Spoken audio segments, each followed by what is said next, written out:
Chapter 361, Translucent Worm. Are you looking for me?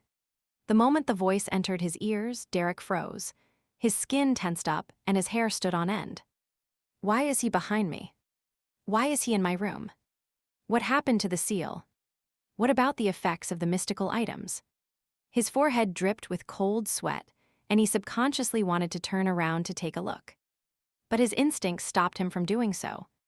This instinct originated from the teachings of the City of Silver's general knowledge of monsters' lessons, and the strange scene he had experienced after joining the patrolling teams.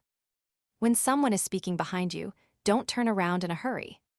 Derek raised his hands and clenched them into fists in front of his chest.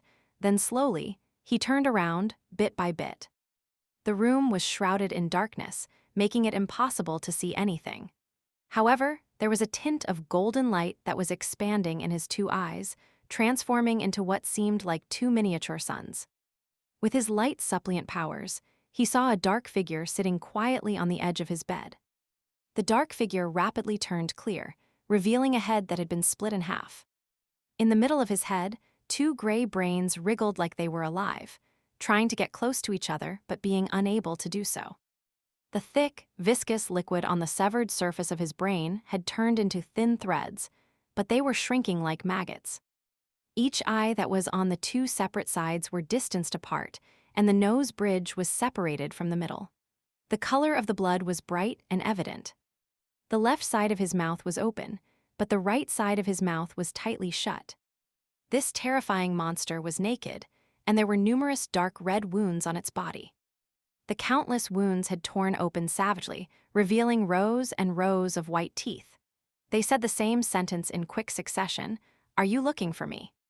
It paused for a moment. The corners of its mouth and the edges of its wounds were curling up. Look, am I not normal?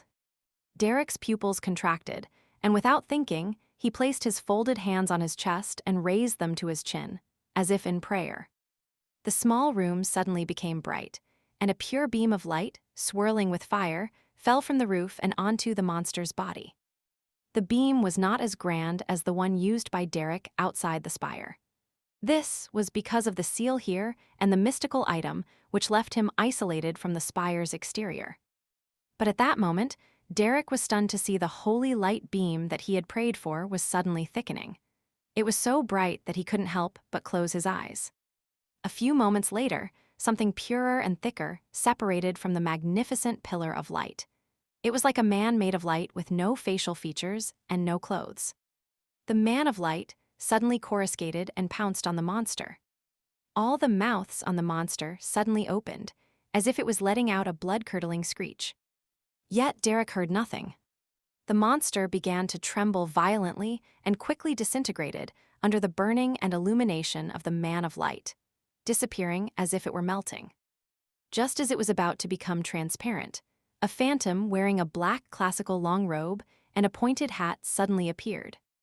The shadow had black hair, black eyes, a wide forehead, and a thin face.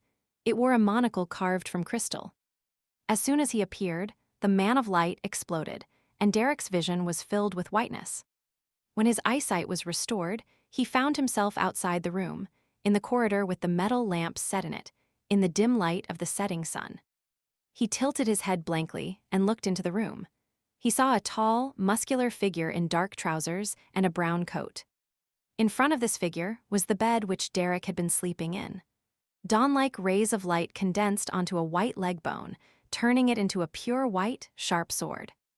Next to the straight sword lay a translucent worm. It was only the length of a thumb, and its slimness was almost that of a child's finger. One ring after another, of completely transparent colors, divided it into many sections. It was a fleeting scene, and without specially counting the number of rings, he had a vague feeling that there were about 10 of them.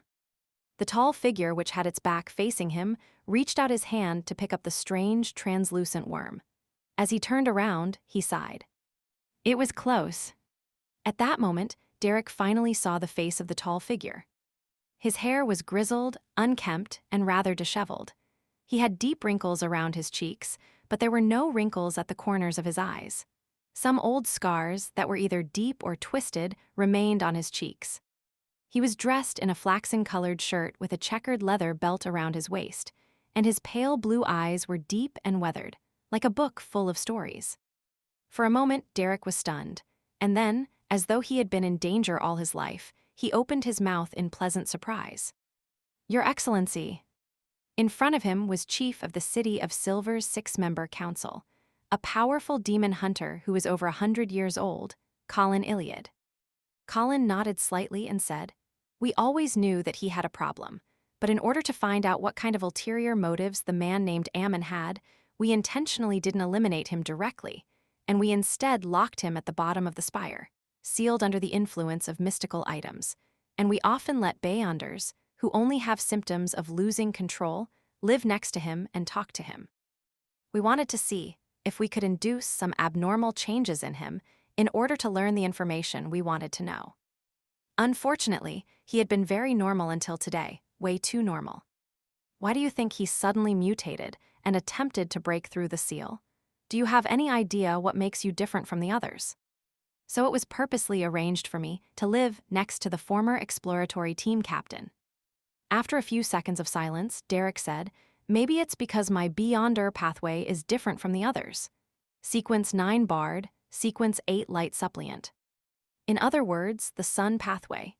If Mr. Hanged Man is right, that the Ammon family is the descendant of an ancient sun god, then it's normal for me to cause a mutation to happen to him." Derek felt he knew the truth to a certain extent. Colin listened without a change in expression.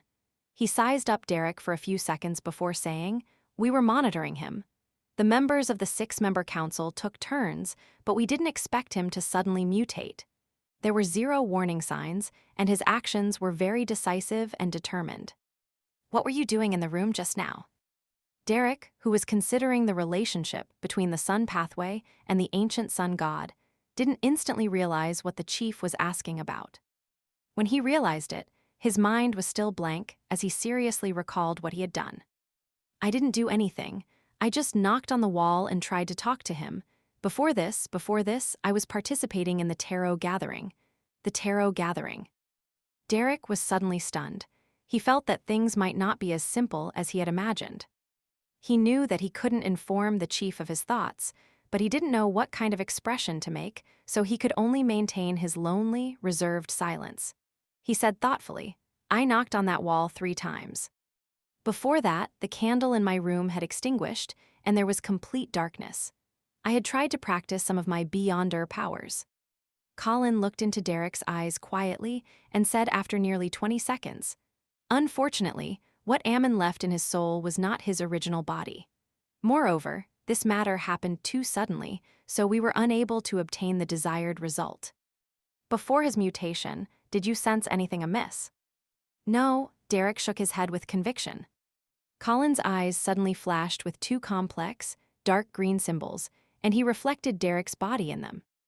After nearly 10 seconds of silence, the City of Silver's chief closed his eyes and said, "Your condition has stabilized. You don't need any more treatment, so you can go back now." Derek was startled. "All right." He watched demon hunter Colin Iliad turn back into the room, pick up the sharp white sword, and turned it over and over in his hands. He quietly took a deep breath and walked along the corridor towards the exit. On the way, he met the keepers who had rushed over one after the other. He slowly walked back home and closed the door. He carefully observed his surroundings for a while, then he sat down on the edge of the bed and recited in a low voice, "The fool that doesn't belong to this era, you are the mysterious ruler above the gray fog. You are the king of yellow and black who wields good luck. I've just experienced something terrifying." Derek recounted what had happened and mentioned his 2 guesses. After doing all of that, he felt much more at ease. And with his tense state of mind relaxing, he felt immense exhaustion wash through him. He lied down and quickly fell asleep. In the silent and dark room, flashes of lightning would occasionally illuminate everything. Otherwise, it would seem like the dark night. The sleeping Derek suddenly flicked his right index finger and leisurely tapped it on the bed. Once, twice, thrice. After the tarot gathering, Klein didn't divine the werewolf's Beyonder characteristic or the biological poison bottle due to his spirituality expenditure. Instead, he went straight back to the real world for a nap. After 20 minutes, he woke up and drew the curtain, allowing the light that penetrated through the mist to bring a certain degree of light into the room. Sitting on the chair in front of the desk, Klein calmed down and began considering what he needed to do in the short term. The main goal is to continue concluding the principles of a magician and make adjustments according to the subtle feedback from my spirituality. Although principles like never performing unprepared, the need to have a stage and a performance, and completing a performance using means of diversion do not seem problematic at the moment, if I were to continue acting this way and performing slight adjustments, I'll eventually digest the potion and reach the advancement state. But this sort of acting isn't sufficient. I'm still lacking some of the important principles. Currently, what I'm doing will make the digestion slow and not thorough. Perhaps it will take a year, or perhaps even 2 or 3 years before my sequence advancement is possible. And in C, Zhangwil won't remain there waiting for me. Only through becoming a high sequence beyonder as soon as possible will I be qualified to take revenge. Therefore, figuring out the other magician principles is of utmost importance. I'll first determine them through experimentation whether the applause from an audience will stir my spirituality and result in better digestion of the potion. Just as Klein was deep in thought, he heard a series of illusory, stacked pleas.